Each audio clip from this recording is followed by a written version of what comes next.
Hi hello friends, welcome to திருமதி Tamilarasi channel. இன்னைக்கு இந்த வீடியோவில் எதை பற்றி பார்க்க போகிறோம் அப்படின்னு கேட்டிங்கன்னா, நேற்றுலேருந்து ஒரு விஷயம் என் மனசை உறுத்திட்டே இருக்குது. கண்டிப்பாக பேசியே ஆகணும் அப்படின்னு தோணிச்சு.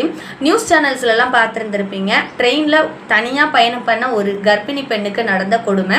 அந்த பொண்ணு தனியாக ட்ரெயினில் போகிறத தெரிஞ்சுக்கிட்டு ஃபாலோ பண்ண ஒரு நபர் அந்த பொண்ணை பாலியல் பலாத்காரத்துக்கு உட்படுத்தி அந்த பொண்ணை ட்ரெயினில் இருந்து கீழே தள்ளி கிட்டத்தட்ட ½ an hour, அதுவும் அந்த பெண் கர்ப்பிணி பெண் போராடி அந்த பொண்ணு இப்போ மோசமான சூழ்நிலையில் ஹாஸ்பிட்டலில் அட்மிட் பண்ணப்பட்டிருக்கு. ஸோ அதை பற்றி தான் நம்ம பேச போகிறோம்.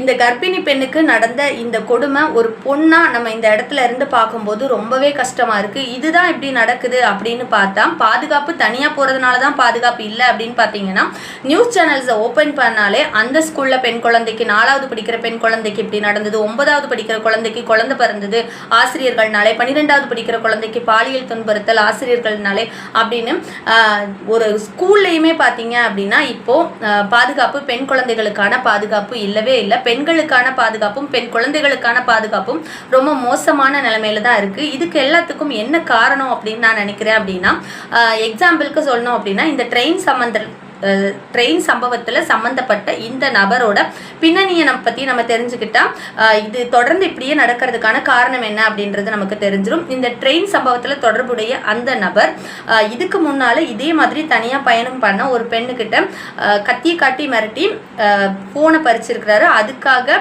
அரெஸ்ட் ஆகி 3 மாதம் ஜெயிலிருந்து ஜாமீனில் வெளியே வந்துட்டாரு.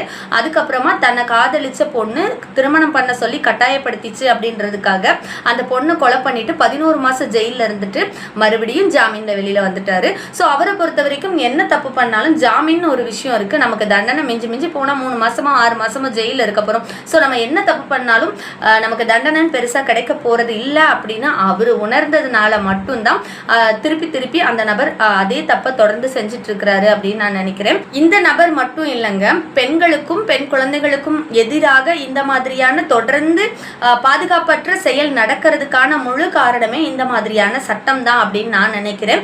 ஸோ இந்த விஷயத்தை பற்றி நீங்கள் என்ன நினைக்கிறீங்க அப்படிங்கிறதும், என்ன தண்டனை கொடுப்பீங்க இந்த மாதிரியான நபர்களுக்கு, நீங்கள் நினச்சா என்ன தண்டனை கொடுப்பீங்க அப்படிங்கிறதையும் மறக்காமல் கமெண்ட் பண்ணுங்கள்.